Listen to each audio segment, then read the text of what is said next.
Hey everybody, Rory here with the Goddess Isis Coven. So, first, I just want to talk about an oracle card that I pulled for the collective, or that flipped out, I should say, for the collective. And it says, "Don't run from the darkness, embrace your shadow side. What aspects of yourself have you been afraid to look at or to address?" And that's interesting that that came out for the collective for today, because to me, it's been a journey and a half for me embracing who I am and accepting who I am and releasing perfection. Um, I guess it comes from my lineage where, you want things to be right. You want things to be perfect. You do all the things that you think you're supposed to do. You're supposed to go to school. And then, what I was told was to go to college. It was just innately ingrained in me that I was going to go to college and then get a job or a career or something like that. On my journey, it wasn't ingrained in me to become a businesswoman and things of that nature. That happened later after I did what I thought I was supposed to be doing. But perfection is something that a lot of people strive for, but I would encourage you to release that and strive to have peace, love, fun, enjoyment, fulfillment in your lives. Sometimes perfection comes with a whole lot of stress, and I remember one time I was at the Berkeley Psychic Institute, and after the healing clinic, we were all cleaning up and I was vacuuming. And I remember Right Reverend Michael saying, "Rory, you even vacuum using perfect pictures." And I was like, huh? And when I looked at the floor and I looked at the lines, you know how the vacuum cleaner has lines when you're vacuuming? I mean, oh my stars, it was all straight and perfect lines. And I was like, wow, just perfection has been ingrained in my being. And I had to undo that. I had to undo having to have everything so perfect, because it really becomes stressful when everything has to be just right, just how you see it or envision it, and you don't give an opportunity for anything else, and it creates someone who is very controlling and everything has to be just perfect, and it's really a stressful life to live. I'm not kidding. And it's taken a lot for me to release perfection. And I'm sure I haven't released it all the way. But it's taken a lot to get to where I am today with perfection. So I would encourage you to release the perfect pictures, release having to be perfect about everything. Sometimes I see it in others, and I see it in my daughter, I see it in other people, and I'm like, wow, I used to be like that. And and that was part of my shadow self, okay, that I had to release. One thing that is coming to my thoughts is when we're speaking with someone or we're dealing with a situation and we think about how we would have handled the situation.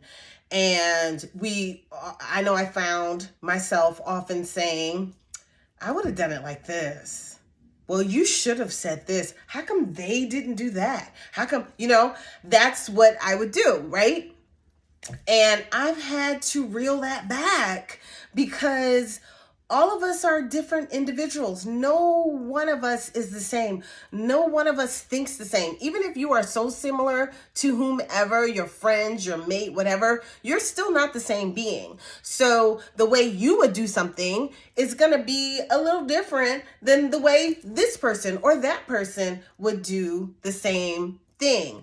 The way one person would respond is not necessarily the way another person would respond. I know for me in business, it would be quite challenging for me because of my gifts and abilities. I can see all the way through a situation. So all the red flags like fly up in my head, And I would give suggestions. Well, maybe we should do this like this, because like I can see all the way over there, and that's gonna be a problem over there, but they can't see it.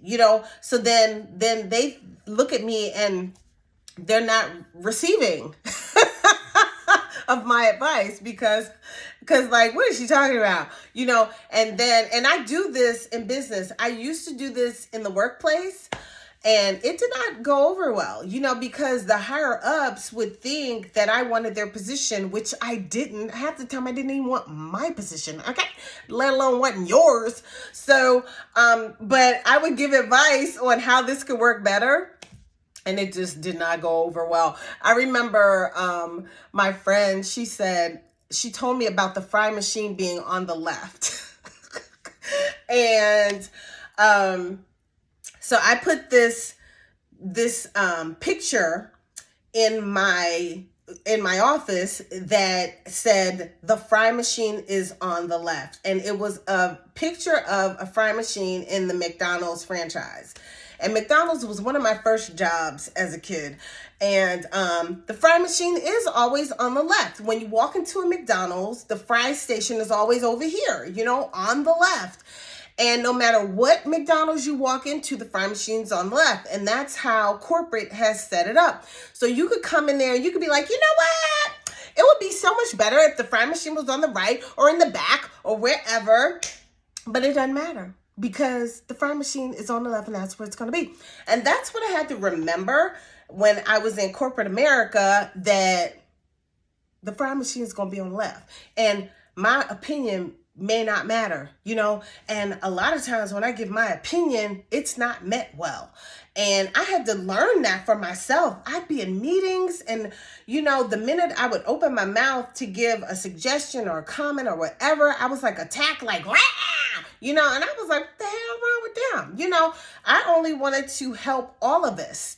Everything that I would give as suggestions was for the good, but it wasn't received that way sometimes. So I don't know if any of you all can relate to the things that I've experienced, but I had to remind myself that the fry machine was on the left, and shut your mouth. Shut your mouth, okay? And I had signs in my office that said, shut the hell up, and the fry machine is on the left, so that I could remember to just keep my opinion to myself, because that's not my business. This is not, I ain't run that place, and I have my own business, so I'll make sure the fry machine's where it need to be in my business. But in your business, you can put it wherever the hell you want to put it, and I'm just going to do whatever little I'm supposed to do, and that's just that.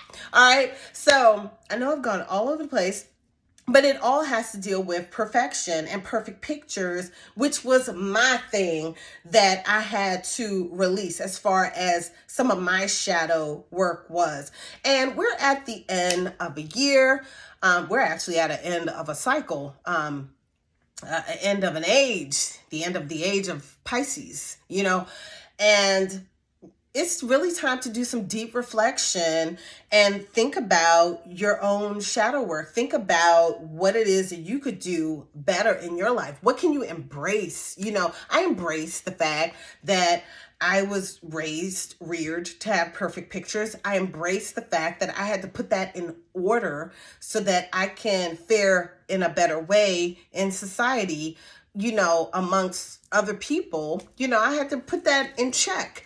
And I had to realize that just because I see this way doesn't mean that you have to see this way. Just because I think it should be like this, hell, it could be like that. I don't care. You know what I mean? And me releasing the fact that other people had to think the way I thought, because at one point I used to think everybody was a little special, but no, everybody's not a little special. Everybody's just a little different, and so you don't have to think the way I think. You don't have to respond the way I would have responded, and I'm not going to be upset with you if we have a difference in opinion. So I know that was a whole lot, and it was all over the place, and I'm going to end that right there, and we're going to get back to our story time. All right, y'all.